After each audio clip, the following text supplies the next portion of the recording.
Hello विद्यार्थी मित्रों, तो आप सभी का स्वागत है हमारे इस YouTube चैनल यूनिक एकेडमी के अंदर। तो विद्यार्थी मित्रों, अब हमारा जो टॉपिक है गाला असाइनमेंट 2024-25 विषय नामा का मूल तत्व कक्षा 12 विभाग बी के 10 प्रश्न पेपर नंबर बेटा 4 के सोल्व करने जा रहे हैं। इसके पहले मैंने पेपर नंबर 1, 2 और 3 का वीडियो बनाया होगा, आपने देखा होगा और आपको समझ में भी अच्छे से आया होगा। तो आज का जो हमारा टॉपिक है वो है पेपर नंबर 4 का बेटा। किसका है? Paper number 4। ठीक है, तो चलो चालू करते हैं, बिना समय वेस्ट किए चालू करते हैं बेटा। क्वेश्चन नंबर 21 हमारा क्या है? पूंजीकृत लाभ अर्थात क्या? यानी बेटा पूंजीकृत लाभ की परिभाषा बतानी है। तो पूंजीकृत लाभ की परिभाषा क्या है बेटा?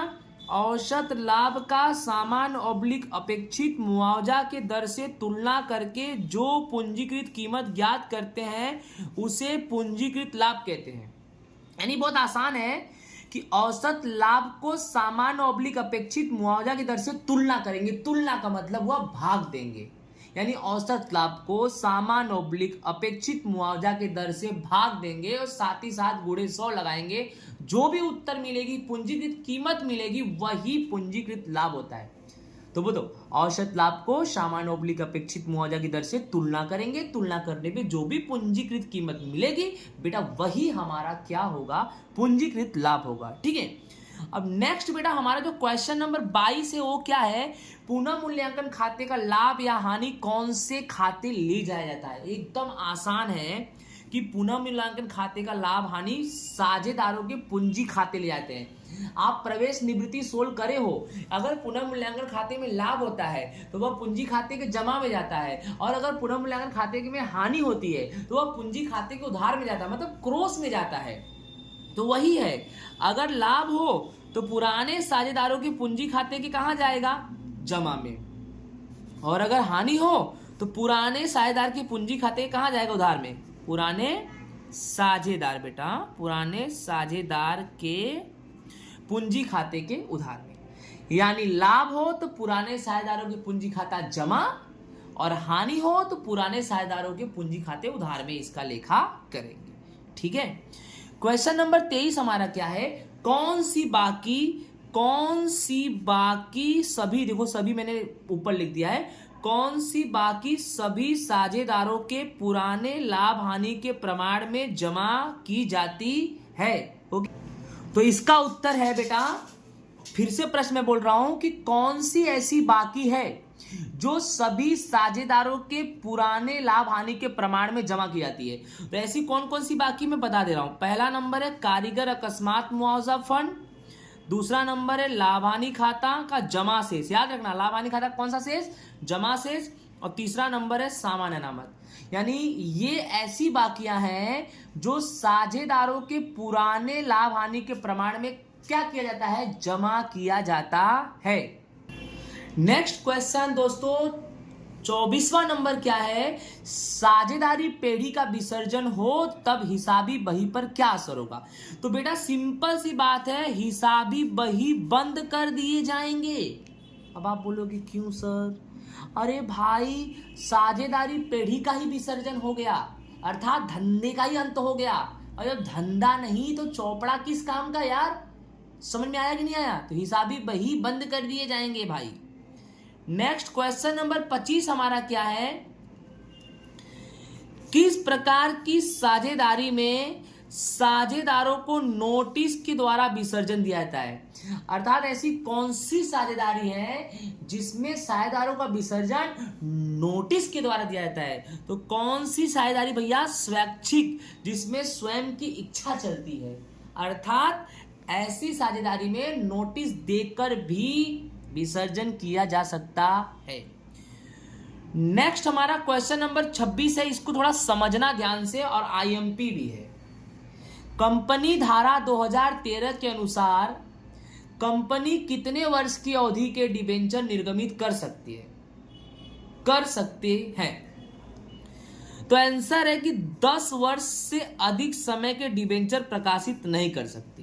पहले ध्यान सुनना, कंपनी धारा 2013 बोलता है कि कोई भी कंपनी 10 वर्ष से अधिक समय के डिबेंचर प्रकाशित नहीं कर सकती। लेकिन अपवाद भी है, और अगर कंपनी इंफ्रास्ट्रक्चर प्रोजेक्ट में काम करती है, इंफ्रास्ट्रक्चर मतलब आंतरिक ढांचागत सुविधा, जैसे कि रेलवे हुआ, पोस्ट ऑफिस हुआ, बस सेवा, हवाई जहाज सेवा, इसको बोलते हैं इंफ्रास्ट्रक्चर प्रोजेक्ट। रोड बनाना, पानी की सेवा, बिजली की सेवा, समझ में आ रहा है ना। और अगर कंपनी इंफ्रास्ट्रक्चर प्रोजेक्ट में काम कर रही है, वो कंपनी 10 वर्ष से अधिक तक डिबेंचर प्रकाशित कर सकती है। बोलो मालूम पड़ा। कंपनी धारा 2013 के अनुसार कोई भी कंपनी 10 वर्ष से अधिक समय के डिबेंचर प्रकाशित नहीं कर सकती, लेकिन कौन कर सकता है?